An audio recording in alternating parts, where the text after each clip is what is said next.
इस कार्यक्रम के पुण्यार्चक हैं निवेदक सकल दिगंबर जैन समाज, सतना, मध्य प्रदेश।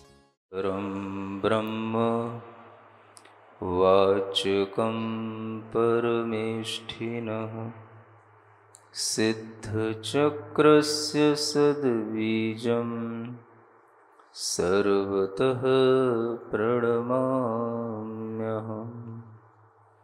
अनंतानंत सिद्ध परमेष्ठी भगवान की, देवादिदेव 1008 श्री शांतिनाथ भगवान की, वर्तमान शासन नायक श्री वर्धमान महावीर भगवान की, परम पूज्य आचार्य गुरुवर श्री विद्यासागर जी महाराज की।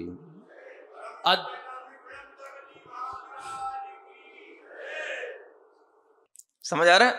और कुछ लोग ऐसे होते हैं जिन्हें बुलाया तो नहीं गया, लेकिन वो आए और आकर के उन्होंने इस तरीके का अपना अच्छा व्यवहार दिखाया कि वो आपके अपने से लगने लगे, वो आपके मेरे से हो गए और फिर आपको उनसे भी अपेक्षाएं हो गई। सुन रहे हो कि नहीं सुन रहे? दोनों तरह के लोग यहां बैठे कि नहीं बैठे? एक ये वैश्य समुदाय बैठा है और एक ये दूर दूर से आए हुए लोग बैठे, चाहे वो दिल्ली के हो, चाहे दमोह के हो, चाहे कहीं के हो, रेवाड़ी के हो, है ना। ये दो तरह के लोग हैं। अब आप देखो कि आपके अंदर अगर कोई अपेक्षा उत्पन्न होगी तो उस अपेक्षा में थोड़ा सा भाव आएगा। कौन सा भाव? मेरेपन का। वो मेरेपन का भाव कैसा भी हो सकता है। अगर आपको सतना मेरा लगता है तो आपको ये भी मेरेपन का भाव उनसे अपेक्षित वृत्ति में लगा देगा कि देखो मेरे सतना में ये लोग आए, ये भी एक मेरा है। मेरी सभा में ये लोग आए, जब मैं राजा श्रेणिक बन करके बैठा था उस दिन ये लोग आए, ये भी एक मेरापन हो सकता है। अपेक्षाएं किसी भी तरह से जुड़ सकती हैं और उस अपेक्षा के पीछे मेरेपन का भाव उसमें जुड़ जाता है। मेरी बेटी, मेरा बेटा, ये तभी बनता है जब उसके पीछे हमारी अपेक्षा जुड़ी हो। अन्यथा एक बेटे का पालन पोषण एक माता पिता कितने कष्ट से करते हैं, कितनी मेहनत से करते हैं, कितनी तरीके की अपनी गिलानियों को जीत करके करते हैं, लेकिन प्रसन्नता के साथ में उसे जब बड़ा बना देते हैं तो उन्हें सारे जितने भी दुख होते हैं, कष्ट होते हैं, जितनी उसके साथ मेहनत की गई है वो सारी उनकी सुख के रूप में परिवर्तित हो जाती है, क्योंकि उनकी अपेक्षाएं पूरी होती चली जाती हैं। अपेक्षाएं अगर पूरी होती जाती हैं तो हमारे अंदर एक सुख बढ़ता जाता है।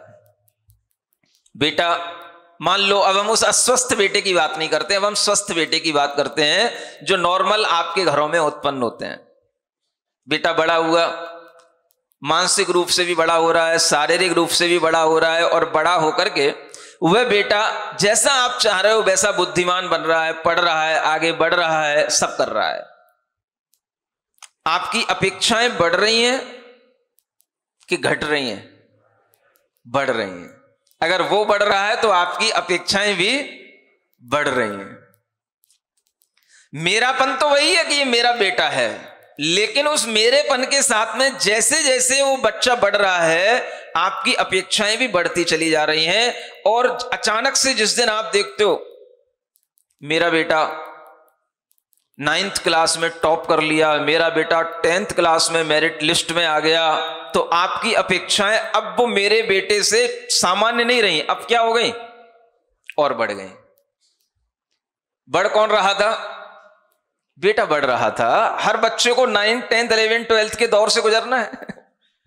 हर बच्चे को अपनी उम्र में 12 साल का, 15 साल का होना है। हर बच्चे को एक समान हाइट से बढ़ना है, हर बच्चे को उसी तरीके से आगे बढ़ना है। लेकिन माता पिताओं को भी कभी कभी पता नहीं रहता और उनकी अपनी अपेक्षाएं भी उस बेटे या बेटी से बढ़ जाती हैं। तो क्यों?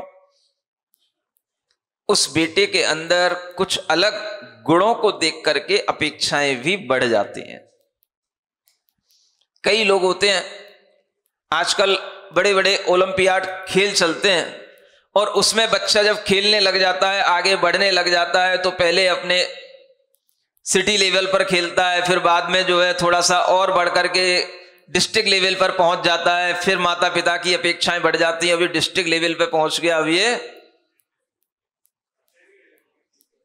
देश के लेवल तक पहुंच जाए। समझ आ रहा है? स्टेट लेवल पर पहुंचने के बाद देश तक पहुंच जाए और देश में भी पहुंचने के बाद में ये इंटरनेशनल हो जाए। ये अपेक्षाएं बढ़ना किससे हो रहा है?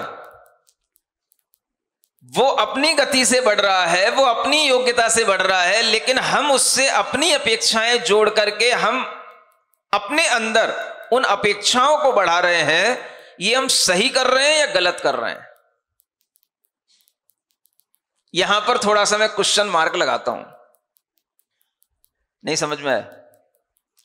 बच्चे को बढ़ाना, बच्चे को पढ़ाना, बच्चे को आगे के लेवल तक पहुंचाना, ये आपका कार्य है। और आपको लगता है कि अगर मैंने उसको स्टेट लेवल पर खिला दिया, वहां तक पहुंचा दिया, डिस्ट्रिक्ट लेवल पर खिला दिया, वहां तक पहुंचा दिया, तो अब ये इंडिया लेवल पर भी पहुंचे, वहां तक भी खेले।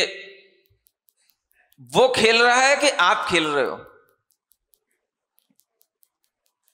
क्यों? हमें लगता है कभी कभी कि शायद उसको इतनी खेल के माध्यम से प्रशंसा नहीं उत्पन्न होती होगी, प्रसन्नता, कि वह कोई बहुत बड़ा, अगर मान लो कोई मेडल भी जीत करके ले आया, जितनी प्रसन्नता उसके माता पिता को होती है कि मेरा बेटा डिस्ट्रिक्ट लेवल का यह मेडल जीत करके लाया। बच्चे को जब देखता हूं, उसके सामने जब उसका चेहरा पड़ता हूं, तो वो तो सामान्य रहता है, लेकिन जब माता पिता को देखता हूं तो वो बड़े प्राउड महसूस करते हैं, अपने आप को गर्व से भरे हुए होते हैं। तो मुझे लगता है कि वास्तव में माता पिता की अपेक्षाएं बच्चों के प्रति कुछ ज्यादा ही रहा करती। बच्चा पढ़ रहा है, बच्चा बढ़ रहा है, उसे पता है मेरी योग्यता कितनी है, और उसे यह भी अंदाजा रहता है कि मैं कितने लेवल तक पहुंच जाऊंगा। लेकिन कभी कभी हम उसे जो पीछे से एक बल देते हैं, उसे एक अत्यधिक प्रशंसा का उसके भीतर एक भाव डाल करके हम उसे आगे बढ़ाने की कोशिश करते हैं, तो ये कहीं ना कहीं हमारी अपेक्षाओं को और बढ़ाता चला जाता है। और शायद हमारी फिर वो अपेक्षाएं अपेक्षा के रूप में नहीं रह जाती हैं, वो इच्छाओं के रूप में बलवती होने लग जाती हैं। समझ में आ रहा है कुछ कि नहीं आ रहा है? अपेक्षा तो सिर्फ इतनी होती है कि मेरा बेटा है, तो बेटा का होना और बेटे की अपेक्षा से माता पिता का होना, और माता पिता की अपेक्षा से बेटे का होना, सिर्फ अपेक्षा तो यहीं से शुरू हुई थी। अब ये अपेक्षा धीरे धीरे किस में बदल गई? इच्छा में बदल गई। इच्छा भी कैसी? बहुत बड़ी, जिसे हम कह सकते हैं लोकेषणा, लोक में ख्याति की इच्छा, बच्चे का नाम होने की इच्छा। नाम बच्चे का हो या ना हो, लेकिन उसके पीछे नाम किसका होगा? मेरा नाम होगा। यह इच्छा माता पिता के अंदर बहुत बलवती रहती है।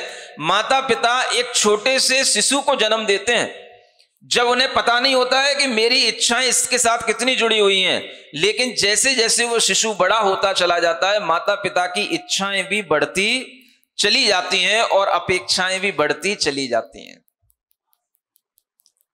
बुरा तो नहीं मान रहे हो आप लोग?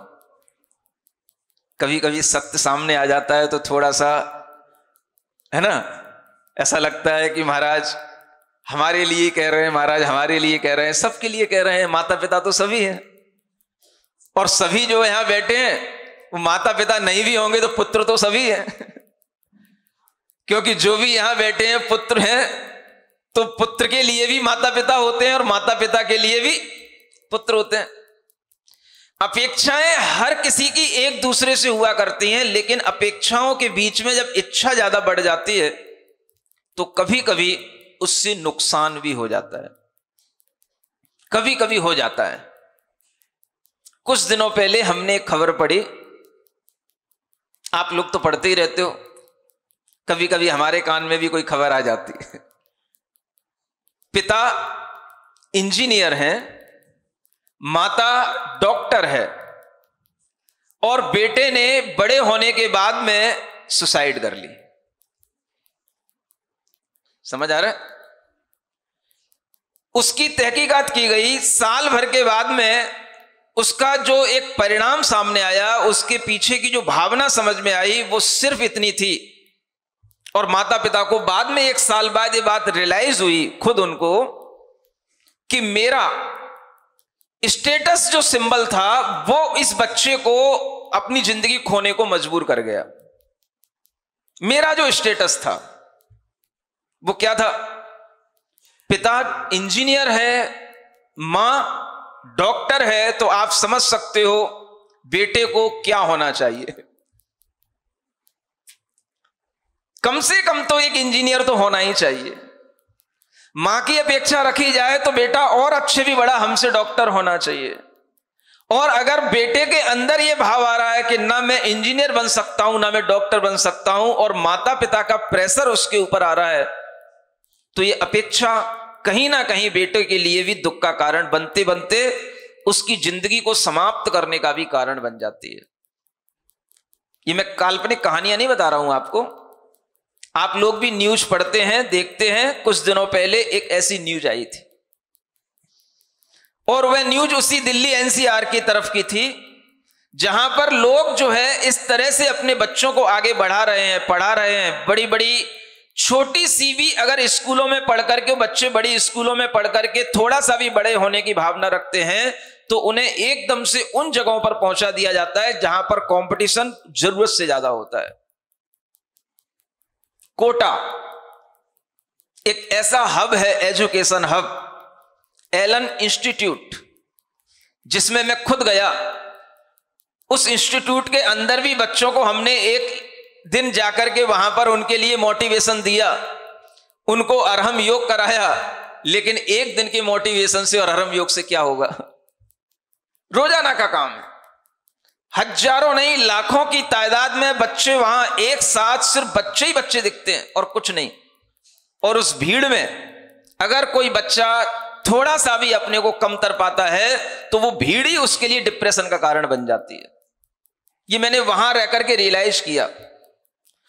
उन टीचरों से समझा कि बहुत से बच्चे इस दबाव में आकर के ही अपने आप को डिप्रेस में ले जाते हैं कि मैं इन बच्चों की भीड़ में, जो एक से एक अच्छे घरानों के, एक से एक अच्छे तबके के लोग हैं और अच्छे पढ़े लिखे लोग हैं, और इनके बीच में बैठ करके अगर हम यहां पर बैठे हैं तो वो भी एक बहुत बड़ा उनके लिए कंपटीशन वहीं से शुरू हो जाता है, प्रतिद्वंदता वहीं से शुरू हो जाती है। पूछा गया है राजा रानी ने, आज राजा श्रेणिक ने नहीं पूछा, आज नंदश्री ने पूछा है ये प्रतिद्वंदता कैसे जाए महाराज? ये तो कसाय से उत्पन्न होती है, और जब कसाय आती है तो प्रतिद्वंदता तो आएगी, जाए कैसे? आगे इसीलिए शायद ये विशेषण और आया, अन्य द्रव्यानपेक्षम। अगर आपको प्रतिद्वंदता से बचना है तो दूसरे द्रव्यों से अपनी अपेक्षाएं कम करना सीखो। अगर आपको प्रतिद्वंदता से बचना है तो दूसरे लोगों से अपनी बच्चों के अंदर अपेक्षाएं कम डालना सीखो। दूसरों को देख करके अपेक्षाओं की वृद्धि नहीं करना। अपने लिए तो सुख की अपेक्षा इतनी होनी चाहिए, कम से कम ये मेरा बेटा है, ये मेरी बेटी है, जितना पढ़ रही है पढ़ लेगी, जितना पढ़ जाएगा, बड़ा बन जाएगा, यही मेरे लिए सुख है कि मैं इसका माता पिता हूं। क्या इतनी अपेक्षा पर्याप्त नहीं होती है? बोलो माता पिता हो, सब तो बैठे हो, लेकिन नहीं महाराज, ये तो बहुत ही सामान्य सी अपेक्षा हो गई, इससे कैसे काम चलेगा? चलिए कोई बात नहीं, थोड़ी सी अपेक्षा और बढ़ा लेना, लेकिन वो अपेक्षा इतनी ज्यादा मत बढ़ा लेना जैसे वो केस हुआ कि माता डॉक्टर है, पिता इंजीनियर है और बेटे ने सुसाइड कर ली, और उसके पीछे कोई कारण नहीं था। उसके सुसाइड नोट में ये बात लिखी हुई थी, और पिताजी ने भी बाद में रियलाइज किया कि केवल ये मेरा स्टेटस इस बच्चे को अपनी जिंदगी से हरा दिया और मैं आज अकेला रह गया। आप समझो, अगर माता पिता भी इस बात को समझ पाते हैं तो कितनी देर हो चुकी होती है। अब उनकी अपेक्षा किससे रह गई, क्या रह गई? इसलिए धर्म हमें सुख के मार्ग पर चलने की सीख देता है। धर्म हमेशा हमें ऐसे आदर्शों की ओर बढ़ाने की बात करता है कि हम अपने आदर्श उनको बनाएं जिन्हें किसी द्रव्य से कोई अपेक्षा नहीं है।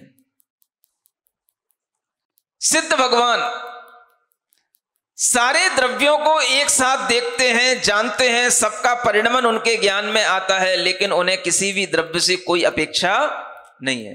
एक्सपेक्टेशन ये एक ऐसा शब्द है, इसी के अनुसार सब कुछ चलता है।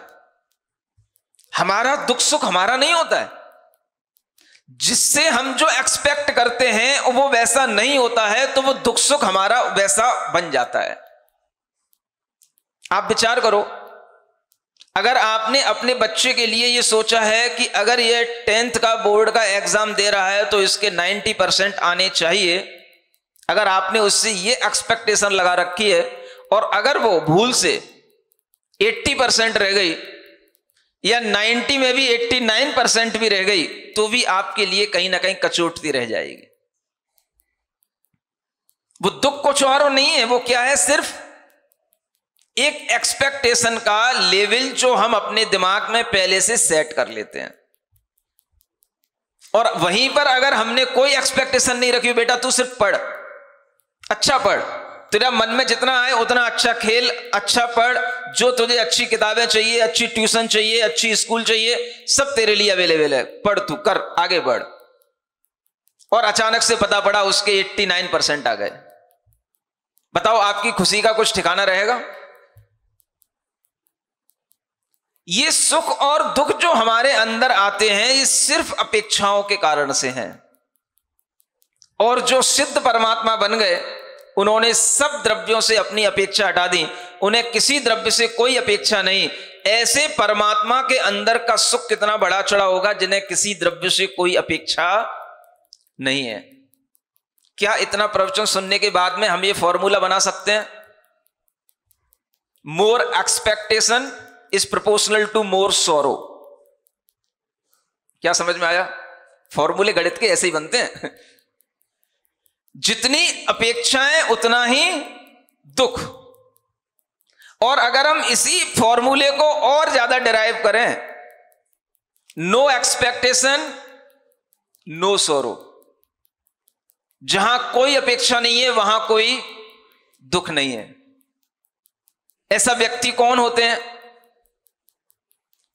इन्हीं को हम अपना आदर्श बनाते हैं और इन्हीं व्यक्तियों को हम परमात्मा कहते हैं। और उन परमात्मा के आदर्श पर चलने वाले आचार्य परमेष्ठी, साधु परमेष्ठी जैसे गुरुदेव हमारे, ये ऐसी अपेक्षाओं से रहित होते हैं। आज देख लो गुरुदेव को, आचार्य श्री को, तुम कहीं भी रहो, उन्हें कहां बैठना है जाकर के? उन दूर के इलाकों में जहां कोई आता जाता भी नहीं होता। कहां बैठे हैं गुरुजी? चंद्रगिरी की पहाड़ियों पे बैठे हैं। क्या बोलते हैं? चंद्रगिरी। अब आप समझो कि जहां कोई नहीं जाता आता वहां पहुंच जाते हैं। किस लिए? उन्हें कभी किसी से कोई अपेक्षा रहती ही नहीं। जो स्वयं मोक्ष पथ पर बढ़े जा रहे और भव्यों को भी साथ ले जा रहे। भव्यों को साथ ले जाते भी अब वो इस अवस्था में है, उन्होंने सब जितने भी साथी थे, शिष्य थे, सब छोड़ दिए। सब दूर रहो, किसी की जरूरत नहीं है। नाम मात्र के लिए 2-3 लोग हैं, बस 2-3 साधु साथ में है, कोई नहीं। क्या समय था जब 40-40, 50-50 साधु साथ में रहा करते थे।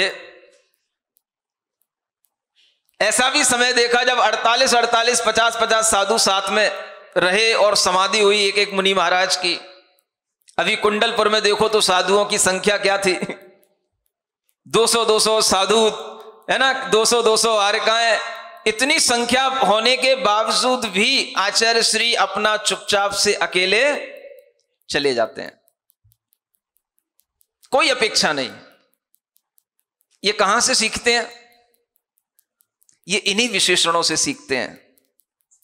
जिन्हें सिद्ध पथ पर चलना है, जिन्हें सिद्धानुगामी बनना है, जिन्हें सिद्ध भगवंतों की राह पर चलना है, उन्हें कभी किसी से कोई अपेक्षाएं नहीं रहा करती हैं। लेकिन जब वो आपके बीच में आ जाते हैं तो आपको कैसा लगता है? इन्हें हमारी कितनी अपेक्षा होगी जब ये हमारे सतना में आए, इन्हें कितनी अपेक्षा होगी जब ये हमारे जबलपुर में आए। और जब वो आ जाते हैं तो फिर कितना अपनापन लगता है, कितना मेरापन लगता है। और वो एक झटके में जब सब छोड़ के चले जाते हैं तब फिर आप ठिठल के रह जाते हो, फिर अरे पता ही नहीं पड़ा कब चले गए, कब निकल गए। उस समय पर आपको ये ज्ञान में आना चाहिए, जैसे सिद्ध भगवंतों को संसार के किसी प्राणी की कोई इच्छा नहीं होती, ऐसे ही उन सिद्धों के मार्ग पर चलने वाले साधकों को भी संसार के किसी प्राणी से कोई इच्छा नहीं होती। अपेक्षा नहीं है, लेकिन जब आपके बीच में होते हैं, जितने टाइम तक आपके बीच में होते हैं उतने टाइम तक लगता है इन्हें कितना हमसे अपनापन है और हमको भी इनसे कितना अपनापन है। लेकिन ये अपनापन भी किसी भी तरह की अपेक्षा के बिना भी चलता रहता है, और ये अपेक्षा के बिना चलने वाला अपनापन ही वास्तव में सुख देता है। ऐसे सुख में अगर आप आगे बढ़ना चाहते हैं, ऐसे सुख की ओर आगे चलना चाहते हैं, तो आपके अंदर ये भाव आना चाहिए कि हम भले ही ऐसे द्रव्यों की अपेक्षा के बिना नहीं रह सकते हैं, लेकिन जो इन द्रव्यों की अपेक्षा के बिना रहते हैं उनके अंदर कितना सुख होता है। इसलिए कहा जाता है एक सामान्य व्यक्ति से एक अविरत सम्यक दृष्टि श्रावक का सुख कई गुना हो जाता है, जिसे श्रद्धा आ जाती है। सिर्फ बीतराग निर्ग्रंथ गुरुओं पर, सिद्ध भगवंतों पर जिसे केवल श्रद्धा उत्पन्न हो जाए, उसे सामान्य लोगों से भी बड़ा सुख उसके अंदर उत्पन्न हो जाता है। क्या सुन रहे हो? भले ही व्यक्ति जैन हो ना हो, इससे कोई फर्क नहीं पड़ता, लेकिन अगर उसने श्रद्धा कर ली, दिगंबर गुरु, दिगंबर साधु, निर्ग्रंथ साधु हमारे लिए बड़े आदर के, सम्मान के, आस्था के विषय हैं, अगर उसने इतनी श्रद्धा कर ली, उसके सुख में वृद्धि हो जाएगी। अन्य अनेक जो लाखों लोग हैं, करोड़ों लोग हैं, उससे ज्यादा व्यक्ति भीतर अपने आप सुखी होने लगेगा, सिर्फ श्रद्धा मात्र से। करके देख लेना आप, और जो लोग किए होते हैं उनसे पूछ लेना आप। कितने ही लोग हैं जो आचार्य श्री के प्रति इस तरह की श्रद्धा बनाए रखते हैं, और इस तरह की श्रद्धा से उन्हें कितना सुख मिलता है। कभी भी कोई भी संदेश आचार्य श्री का किसी भी रूप में मिलता है, वो अपने आप को उनसे जोड़ लेते हैं। हाँ, ये बात आचार्य श्री ने हमारे लिए भी कही है, ये उपदेश हमारे लिए भी है, और उनके सुख दुख में उस श्रावक का भी सुख दुख शामिल हो जाता है। ये श्रद्धा सबसे पहले हमें सुख देने लग जाती है। इसलिए हर व्यक्ति के अंदर सबसे पहले इस बात की श्रद्धा होनी चाहिए कि सिद्ध भगवान कितने सुखी हैं, ये निर्ग्रंथ गुरु सुख के रास्ते पर चल रहे हैं, ये सुखी हैं क्योंकि इन्होंने सब लोगों से अपनी अपेक्षाएं छोड़ दी हैं। माता पिता से भी अपेक्षा छोड़ दी, समाज के लोगों से भी अपेक्षाएं छोड़ दी, और ये अपेक्षाओं से रहित हैं, इसीलिए ये सुखी हैं।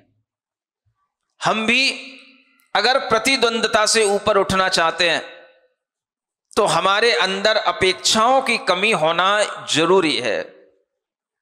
चीजें रहें कोई दिक्कत नहीं, आपके बेटे हैं, बेटियां हैं, बहुत अच्छे हैं, बहुत पढ़ रहे हैं, बहुत आगे बढ़ रहे हैं, सबको बढ़ाओ, सबको पढ़ाओ, कोई दिक्कत नहीं, लेकिन एक्सपेक्टेशन जरूरत से ज्यादा उनसे मत रखना। उतनी ही रखना जितना उनका लेवल हो, और उस लेवल के अनुसार उन्हें उतना ही आशीर्वाद देकर के आगे बढ़ाना। बेटा ठीक है, तुम जितना पढ़ सकते हो पढ़ो, जब तुम्हें लगने लग जाए कि हमें इससे आगे नहीं पढ़ना है, बिल्कुल भी चिंता करने की जरूरत नहीं है, तुम्हारे लिए सब कुछ हमारे पास में है। इतना अगर उन्हें पीछे से बल मिलेगा तो वो बच्चा कभी भी दुखी नहीं होगा और कभी भी सुसाइड जैसे कृत्य करने के लिए तत्पर नहीं रहेगा। ये माता पिताओं को अच्छे ढंग से उस घटना से सीख लेना चाहिए। ऐसी घटनाएं एक नहीं सैकड़ों रोजाना होती हैं। कोटा में चले जाओ, जब मैं उस राजस्थान में था, हर रोज सुसाइड होती थी बच्चों की, और आज भी होती होगी।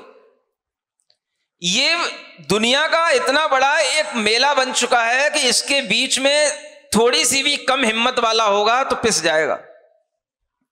मर जाएगा वो, दम तोड़ देगा वो। इसलिए आज बहुत अच्छी जरूरत है इस बात की कि हम प्रतिद्वंदी बना तो रहे बच्चों को। थोड़ा सा भी बच्चे के 12th में अच्छे नंबर आ गए, अब बेटे को क्या करना है, तो IIT से नीचे कुछ दिखता ही नहीं है, MBBS से नीचे कुछ दिखता ही नहीं है, IAS से नीचे कुछ दिखता ही नहीं है, सीधे बस यही डिग्रियां दिखती हैं और कुछ नहीं दिखता। चाहे वो उसके योग्य हो या ना हो, अगर आपके अंदर एक्सपेक्टेशन ज्यादा रहेगी तो वह आपके लिए भी दुख का कारण बन सकती है। और अगर बच्चे को पता रहता है कि माता पिता मुझसे बहुत ज्यादा एक्सपेक्ट करते हैं, तो उसके लिए भी वो एक प्रेशर का कारण बन जाता है। ये बच्चे आपको नहीं बताएंगे, ये बच्चे हमको बताते हैं। हमारे लिए टेंशन क्यों हो रही है?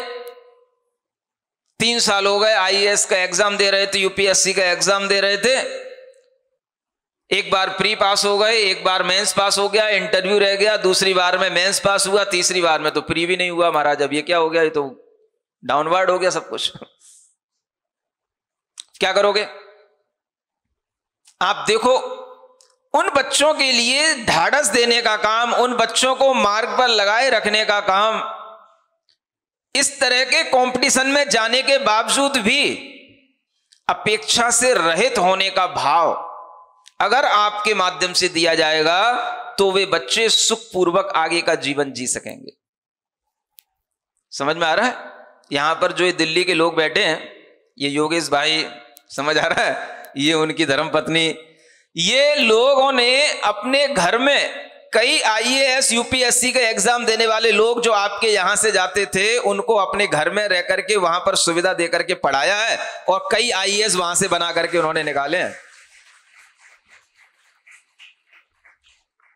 कई लोग जब वहां से इस तरीके की शिक्षा नहीं भी प्राप्त करके सफल भी नहीं हो पाए, तो भी उनके लिए बल देना, उन्हें सपोर्ट देना, उन्हें सही राह पर आगे बढ़ाने के लिए गाइडलाइन देना, यह भी आज के जीवन में, आज के समय में बहुत जरूरी चीज हो गई है।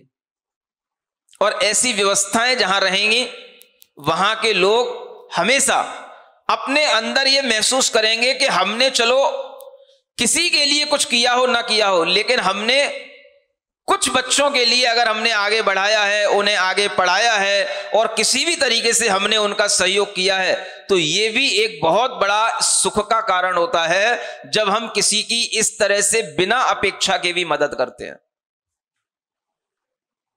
आप लोग तो अपेक्षा रख करके किसी की हेल्प करते हैं, लेकिन जब अपेक्षा के बिना मदद की जाए, समझो उसमें कितना सुख मिलेगा? मिलेगा नहीं महाराज। बिना अपेक्षा के तो फिर मेरे तेरे का भाव कैसे आएगा? और जहां मेरे तेरे का भाव नहीं है, वहां पर कोई सुख हो ही नहीं सकता। इसलिए मेरेपन में सुख है। कभी आप ये कोशिश कर सकते हो कि हम उन बेटों को भी पढ़ाएं, उन बेटियों को भी आगे बढ़ाएं जो मेरी नहीं है, लेकिन हम उन्हें सहयोग दें, और सहयोग देने के बाद में वो आगे बढ़ जाएं, आगे पढ़ जाएं। कोई अपेक्षा नहीं है वो हमको जाने भी या नहीं भी जाने, और आप उनको आगे बढ़ा दें, आगे बढ़ा दें। अगर आपकी बिना अपेक्षा के इस तरह का भी कार्य चलता है, तो ये कितना बड़ा आपके लिए सुख का कारण हो सकता है। चाहे सामने पड़ा हुआ व्यक्ति आपको कुछ माने न माने, कृतज्ञ हो या न हो, लेकिन अगर आपने कुछ किया है तो आपके लिए भी वो सुख का कारण बन सकता है, क्योंकि आप अपेक्षा के बिना वो कार्य कर रहे हैं। आप सोचो, आप अपने बेटे से कितनी अपेक्षा रखते हैं, और जो अपने बेटे नहीं है उनके लिए सब कुछ करने के बावजूद भी कोई अपेक्षा नहीं रखना, ये कितना बड़ा धर्म का कार्य है। क्या ऐसे कार्यों की हम कोई योजना बना सकते हैं? क्या इस तरीके के कोई कार्य अगर मान लो आचार्य गुरुदेव कर रहे हैं, तो क्या हम उन कार्यों को भी आगे बढ़ाने के लिए कोई अपना मनोबल बना सकते हैं? बोलो सतनावासियों, कुछ बोलते नहीं हो। महाराज आप ही बोल रहे हो तो हम क्या बोले? ऐसा ही है कुछ। एक भावना मन में अगर रहे कि आचार्य गुरुदेव कितने बड़े बड़े कार्य जनहित में कर रहे हैं और कोई अपेक्षा नहीं रखते हैं, अगर हम उन्हीं के कार्यों को आगे बढ़ाने की कोई मानसिकता बना लेते हैं और उसी का कोई छोटा रूप भी अपने शहर में किसी भी तरीके से कोई प्रकल्प के रूप में डाल लेते हैं, तो ये भी आपका एक बहुत बड़ा बिना अपेक्षा के मिलने वाले सुख का कार्य होगा। और इस प्रकार के कार्य से जो आपको आचार्य गुरुदेव का आशीर्वाद मिलेगा वो अन्य लोगों से कहीं ज्यादा आपको सुखी बनाएगा। ऐसे भी कुछ कार्य हो सकते हैं कि नहीं हो सकते हैं? बोलो। Committee, x committee, pre committee, समझ आ रहा है? जब कोई इस तरह की बातें सामने हो और वो बातें आपके सामने आए तो आपके मन में सिर्फ एक ही विचार होना चाहिए, एक ही भाव होना चाहिए। क्या? जिन आचार्य महाराज की इस स्थान पर इतनी कृपा है, इतनी अनुकंपा है, अगर उन आचार्य महाराज के लिए उनके द्वारा बनाए गए किसी भी प्रकल्प को आगे बढ़ाने के लिए हमारा कोई मनोभाव बनता है तो इससे बड़ा हमारा सौभाग्य और कुछ भी नहीं हो सकता है। इसमें कोई कमेटी और प्री कमेटी, एक्स कमेटी कोई मतलब नहीं रखना चाहिए। हर व्यक्ति का संबंध किससे? गुरु महाराज से। हर व्यक्ति का संबंध किससे? आचार्य महाराज से। आचार्य महाराज किसी इस कमेटी के हैं, उस कमेटी के हैं क्या? बोलो तो। तुम पार्शियलिटी करते हो कि गुरु महाराज पार्शियलिटी करते? बताओ। हैं? गुरु महाराज तो कभी नहीं करते ना। उनके लिए तो हमेशा हर व्यक्ति, अगर मान लो कोई भी उनका शिष्य किसी स्थान पर चातुर्मास कर रहा है और यहां से कोई भी व्यक्ति जाता है तो वह व्यक्ति अगर उन्हें कोई अच्छा समाचार देता है या अच्छी कोई खबर देता है या किसी भी तरह की कोई आज्ञा मांगता है तो वो ये नहीं पूछेंगे ये प्री कमेटी का है कि एक्स कमेटी का है कि वर्तमान कमेटी का है। समझ आ रहा है? उन्हें मतलब किससे होता है? कोई भी अच्छा कार्य करने वाला व्यक्ति है और वो अच्छे कार्य करने का अपने अंदर मादा रखता है तो आशीर्वाद देना उनका अपने आप उठ जाता है। यही उनके लिए सबसे बड़ी चीज होती है और यही आप सबके लिए बड़ी चीज होती है। ऐसी भावना अगर आप अपने मन के अंदर रखोगे तो आपको समझ में आएगा कि धर्म करते हुए भी हम, बिना अपेक्षा के भी हम कर्तव्य करते हुए आगे बढ़ते हुए हम सुख प्राप्त कर सकते हैं।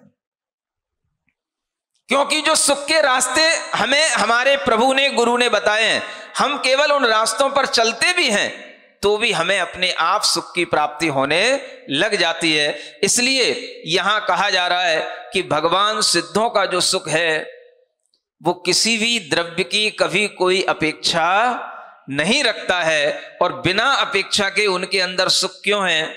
क्योंकि वहां पर कोई दुख नहीं है। और दुख क्यों नहीं है? क्योंकि वहां पर कोई अपेक्षा नहीं है। इसलिए यह फॉर्मूला बिल्कुल फिट बैठता है, no expectation is equal to no sorrow. क्या समझ में आ रहा है आपको? कुछ अपने एक्सपेक्टेशन का लेवल हमें डाउन करना पड़ेगा। वो पिता पुत्र में ही नहीं होता, भाई भाई में भी हो सकता है, किसी से किसी का भी हो सकता है, लेकिन हमें उसमें कुछ ना कुछ लेवल डाउन करना पड़ेगा। यही हमारे लिए सुख की परिभाषा समझ में आती है और इसी सुख की परिभाषा को बताने वाले सिद्ध भगवान आज भी आनंद में बैठे हैं। कोई दुख नहीं है क्योंकि उन्हें किसी द्रव्य से कोई अपेक्षा, जहां अपेक्षा हो जाएगी वहां दुख हो जाएगा। चाहे वो परीक्षा की भी अपेक्षा होगी तो भी दुख हो जाएगा। सैनिक को किसकी अपेक्षा है? परीक्षा ले रहा हूं, परीक्षा ले रहा हूं, मेरी परीक्षा में इन्हें फेल होना चाहिए था। देखो ऐसे भी लोग होते हैं जो परीक्षा लेने के बाद क्या सोचते हैं, इन्हें फेल होना चाहिए था, और वो पास होते जा रहे हैं। तो सैनिक का दुख क्या हो रहा है? बढ़ रहा है। एक परीक्षा ले ली, दो परीक्षा ले ली, कल कौन सी परीक्षा ली थी? बोलो।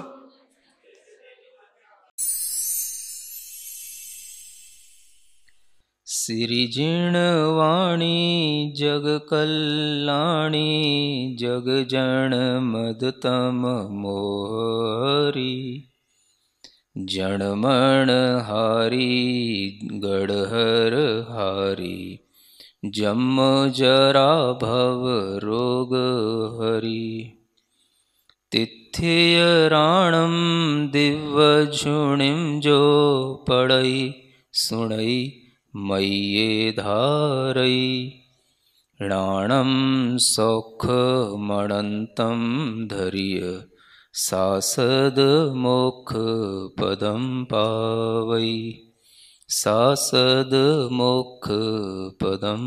पावै।